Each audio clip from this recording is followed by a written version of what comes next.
کہ الفاظ کے ذریعے رسول اللہ صلی اللہ علیہ وسلم سے خاص التفات ظاہر کیا گیا اور خوشخبری دی گئی کہ دعوت اپنے منطقی انجام کو پہنچ کر رہے گی، اور رسول اللہ صلی اللہ علیہ وسلم نہ صرف مکہ بلکہ پورے بلاد عرب پر غالب ہو جائیں گے اور اسلام کی دعوت ساری دنیا میں پھیل کر رہے گی۔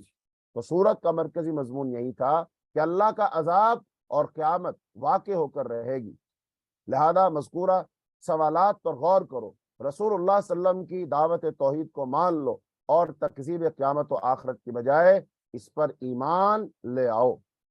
آگے سورہ نجم ہے، مکی صورت ہے، 62 آیات ہیں۔ مرکزی مضمون یہ ہے کہ لات، منات، عزا اور شعراء کی شفاعت پر انحصار کرنے کی بجائے محمد صلی اللہ علیہ وسلم پر کی گئی وحی الہی قرآن پر ایمان لاؤ، کبیرہ گناہوں سے بچو، اعمال صالح کرو، ہر انسان اپنا بوجھ اٹھائے گا، دوسروں کی نہیں اپنی کوششیں ہی مفید ثابت ہوگی۔ یعنی مشرکین مکہ کا جو عقیدہ شفاعت تھا نا، تو اس کا رد کیا گیا کہ جو تم نے یہ لات، منات اور عزا اور شعراء، ان بتوں کو تم مانتے ہو اور تصور یہ رکھتے ہو کہ یہ اللہ کے نیک بندے تھے، لہٰذا ہم ان کی عبادت کریں گے، ان کو خوش کرنے کی کوشش کریں گے، ان کے سامنے اپنی گزارشات رکھیں گے، اور یہ پھر ہماری باتیں اللہ تک پہنچا دیں، اور یہ پھر اللہ کے ہاں ہماری سفارش کرتے ہیں، لہٰذا ہم بخشے جائیں گے، ہم کامیاب ہو جائیں گے۔ تو ان سے کہا گیا ایسا کچھ ہونے والا نہیں، یہ غلط تصورات۔ انسان جو خود کام کرے گا اس کے اعمال ہی اس کے کام آئیں گے، اس کی اپنی کوششیں ہی اس کے کام آئیں گی، کسی دوسرے کی کوششیں اس کے کام نہیں آئیں گی۔ لہٰذا ایمان لاؤ اور کبیرہ گناہوں سے بچو، کوئی جان کسی دوسری جان کا بوجھ نہیں اٹھائے گی۔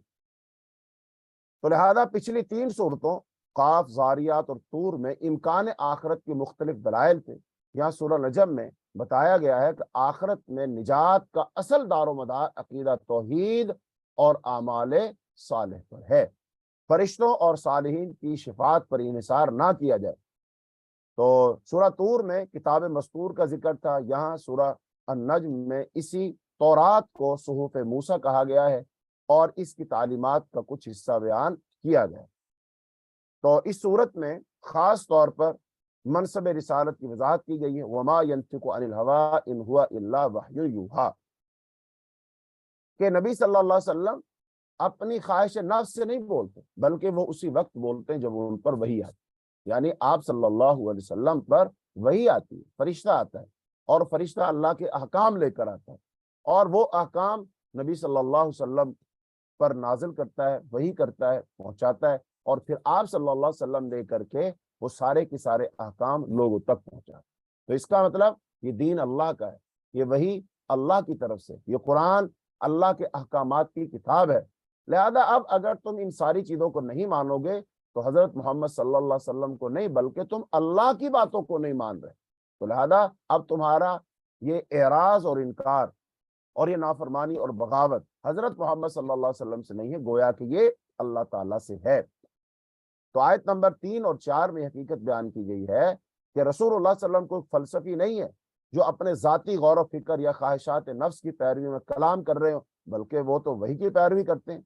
اور پھر اس میں واقعہ معراج کی تفصیل ہے، آیات الہی کا دیدار ہے، لقد رأى من آیات ربہ الکبریٰ، کہ الفاظ سے یہ حقیقت معلوم ہوئی کہ معراج کے موقع پر آپ صلی اللہ علیہ وسلم نے رب کو نہیں دیکھا، آیات رب کو دیکھا، یعنی اللہ کی بڑی بڑی نشانیوں کو دیکھا۔ اب یہ ہمارے ہاں مسلمانوں میں ایک اختلافی مسئلہ ہے کہ معراج والی رات نبی صلی اللہ علیہ وسلم نے اللہ کو دیکھا کہ نہیں دیکھا۔ کچھ لوگ کہتے ہیں دیکھا، کچھ لوگ کہتے ہیں نہیں دیکھا۔ تو اس معاملہ میں حضرت عائشہ رضی اللہ تعالیٰ عنہ کی ایک روایت ہے اور وہ صحیح حدیث ہے، اور وہ فرماتی ہے کہ اس بارے میں سب سے پہلے میں نے اللہ کے رسول صلی اللہ علیہ وسلم سے پوچھا، اور کیا پوچھا تھا؟ میں نے کہا آپ نے اللہ تعالیٰ سے کلام کیا تو اللہ تعالیٰ کو آپ نے دیکھا؟ مفہوماً یہ ہے۔ تو آپ نے فرمایا نہیں۔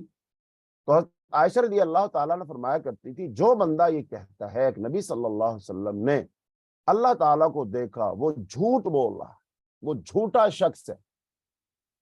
اب ایک طرف حضرت عائشہ رضی اللہ تعالیٰ عنہا کی یہ روایت اور ایک طرف ہمارا اپنا ذہن ہے، ہماری اپنی بات ہے، لوگوں کے عقلی دلائل ہیں۔ کہتے ہیں دیکھو جی اللہ پاک تو میزبان تھے، رسول اللہ صلی اللہ علیہ وسلم مہمان تھے۔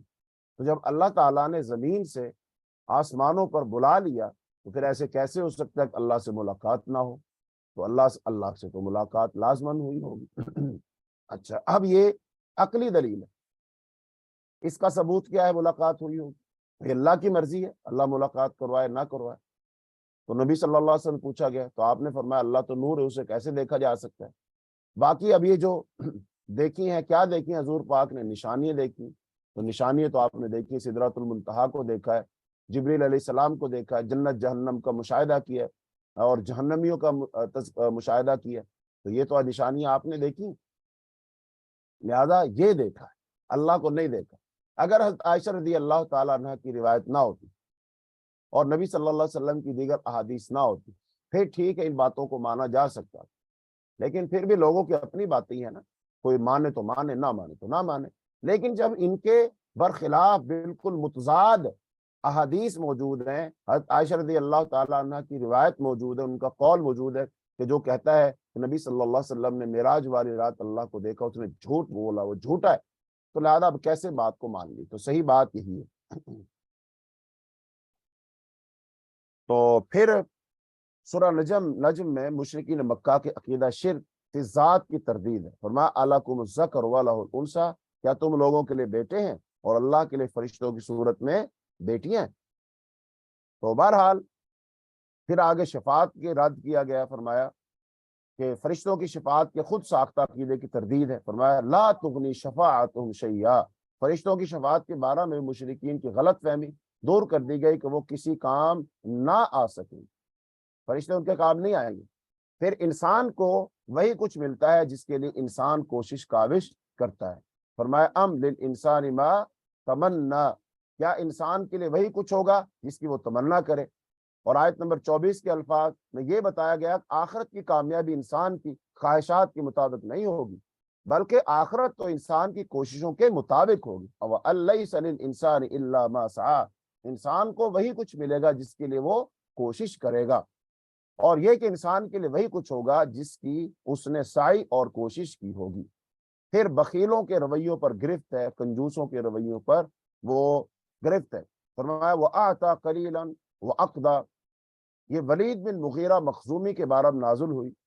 کسی شخص نے اس سے پیسے مانگے اور کہا اگر آخرت میں تمہیں عذاب ہوگا تو تمہارے بدلے میں عذاب سہ لوں گا، تمہارے بدلے میں عذاب سہ لوں گا۔ چنانچہ وہ اس آدمی کو کچھ پیسے دے کر رک گیا۔ اسے بتایا گیا کہ ہر انسان کا عمل خود اس کے لیے نافع یا ضار نقصان دہ ہو سکتا ہے۔ اور پھر مشرکین کے سرداروں کی غیر سنجیدگی پر گرفت کی گئی۔ وَتَضْحَكُونَ وَلَا تَبْكُونَ وَأَنْتُمْ صَامِدُونَ، کے الفاظ سے قریشی سرداروں کی غیر سنجیدگی، ہنسی مذاق اور ان کے گانے بجانے پر گرفت کی گئی۔ قرآن کے محکم دلائل کو اس طرح مسترد نہیں کیا جا سکتا، یہ سنجیدہ کلام غور و فکر کا طالب ہے۔ تو سورہ نجم آیت نمبر 1 سے آیت نمبر 18 میں وحی کے متعلق مشرکین کے شبہات کا ازالہ کیا گیا۔ مشاہدات معراج کے موقع پر رسول اللہ صلی اللہ علیہ وسلم کی دلچسپی اور دل جمی اور توجہ کی تعریف کی گئی۔ اس موقع پر آپ نے بڑی بڑی آیات کا مشاہدہ کیا۔ آیت نمبر 19 سے آیت نمبر 28 میں مشرکین مکہ پر سخت تنقید کی گئی کہ وہ وہی سے بے نیاز ہو کر محض ظن اور گمان کی پیروی کرتے ہو، لات، عزا اور منات کی دیویوں کی پرستش کر رہے ہیں، اور فرشتوں کو اللہ کی بیٹیاں قرار دے کر شرک کی ذات کے مرتکب ہو رہے ہیں، اور ان فرشتوں کی شفاعت پر بھروسہ کر رہے ہیں۔ طائف میں نسب لات کا بت بنو ثقیف کا معبود تھا، یہ ایک نیک آدمی کا بت تھا جو حاجیوں کو پانی پلایا کرتا تھا۔ وادی نخلا میں نسب عزا کا بت قریش کا معبود تھا، بنو شیبان اس کے مجاور تھے۔ خدید میں نسب منات کا بت بنی خزاع کا معبود تھا۔ شعرا ایک ستارے کا نام ہے جو سورج سے زیادہ گرم ہے، یہ بھی بنی خزاع کا معبود تھا۔ تو لہذا اس کا رد کیا گیا، معبود صرف اللہ ہے، اللہ کے سوا کوئی عبادت کے لائق نہیں، کوئی معبود نہیں، اور کوئی کسی کے کام بھی نہیں آئیں گے تمہارے بت۔ آیت نمبر 29 سے آیت نمبر 35 میں رسول اللہ صلی اللہ علیہ وسلم کو ہدایات دی گئی کہ قرآن کی دعوت سے منہ موڑنے والوں سے اعراض کریں، یہ دنیا پرست ہیں۔ قیامت کی عدالت کا مقصد اچھوں کی جزا اور بروں کی سزا ہے۔ اہل جنت کبیرہ گناہوں سے اجتناب کرتے ہیں۔ پھر آیت نمبر 36 سے 55 میں